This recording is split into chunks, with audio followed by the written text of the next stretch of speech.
la petite maison bleue. À mes yeux reste la même. Ah non, mais j'hallucine. Reconnaître Dalida, pardonnez-moi, à 9h20, c'est quand même pas, je veux dire, le pire des challenges, le plus difficile. Et là, on a une Sylvie Adigard, mi-fourmi, mi-cigale, je vous expliquerai pourquoi, qui fait yes. Bah oui, c'est Sylvie Adigard.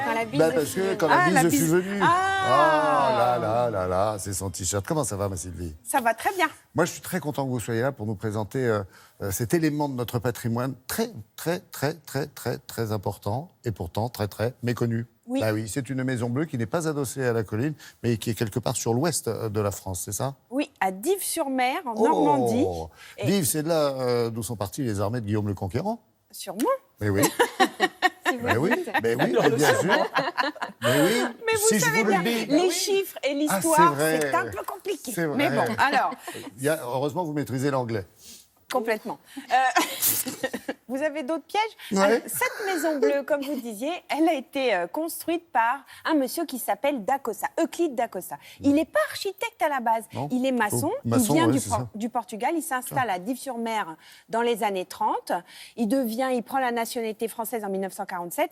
Voilà, c'est un monsieur qui a fait de ce qu'on voit là derrière, des sortes de mausolées passé un truc, là, mi-religieux ouais. autour de l'art, c'est l'art brut vraiment. Naïf et voilà, brut. l'art brut. C'est complètement méconnu, vous le disiez, on connaît plutôt oui. Facteur Cheval, Picassiette, voilà, Ouais, exactement. bien. C'est Mais très au-delà, émouvant. on n'en connaît pas d'autres. Et alors, c'est un monsieur qui a fait du recyclage avant qu'on l'appelle recyclage. À Ouais. savoir qu'il allait dans les décharges, il prenait des petits tessons de tout, de verre, de bouteilles, de ce que vous voulez, de porcelaine.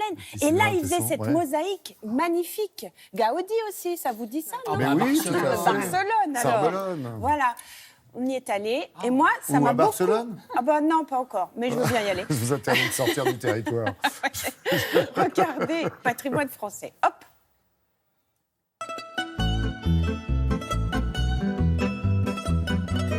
Il existe en France un patrimoine populaire, méconnu, qui a été créé non pas par des architectes de renom ou par des artistes qui ont pignon sur rue, mais par des anonymes.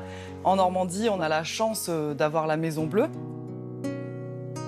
Je pense qu'on est tout de suite ému quand on rentre parce que tout le décor de la ville autour disparaît. On rentre dans une œuvre d'art à échelle humaine. En fait, on rentre clairement dans l'imaginaire d'une personne. Alors, ce jardin est un ancien pré que M. Euclide Dacosta a acheté en 1950. C'était un ouvrier portugais, mais il a une insuffisance respiratoire très forte qui entraîne sa mise en invalidité. Et voilà cet homme qui passe ses journées assis sur une chaise à regarder ses légumes pousser, et il va être sauvé de cette espèce d'apathie par les Russes. Ils envoient dans l'espace une petite chienne qui ne redescendra jamais sur Terre. Et pour lui, c'est un élément déclencheur absolument épouvantable. Et dans les jours qui suivent, il commence par faire le mausolée à Laïka. Ah, c'était un déclic, il a été pris d'une, ce que j'appelle moi, une frénésie inextinguible de construction. Il avait besoin de s'occuper les mains.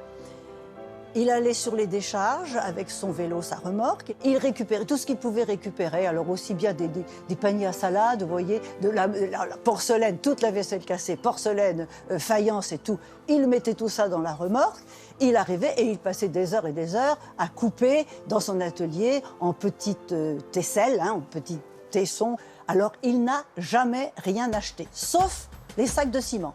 Tout le reste, c'était de la récupération.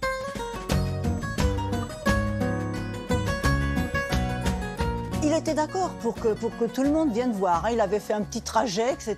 Mais il refusait de parler de son œuvre et même de répondre aux questions. Et puis, plus son œuvre a progressé, plus il est aussi revenu à une œuvre un petit peu moins religieuse, mais un petit peu plus près de son panthéon personnel, qui était la faune et la flore. Tout part vers le ciel, et puis tous ces animaux sont tranquilles, sont au repos, que ce soit les petits papillons, ils sont toujours prêts à s'envoler, les cerfs tranquilles aussi, qui se promènent. Il y a oui, une impression de paix, une impression de tranquillité.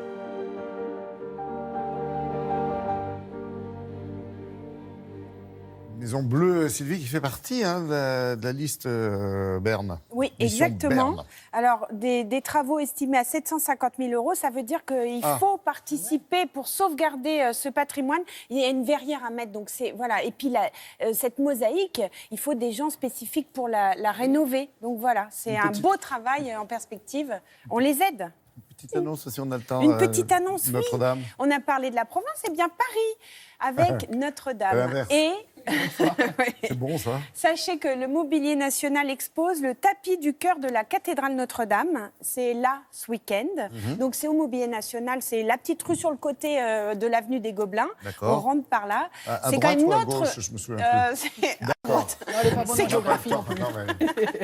C'est quand même notre garde-meuble à nous. Bah Il oui. nous ouvre les portes, c'est très rare. Et ce tapis, il a une valeur symbolique en plus d'être magnifique et de représenter le savoir-faire Parfait. français.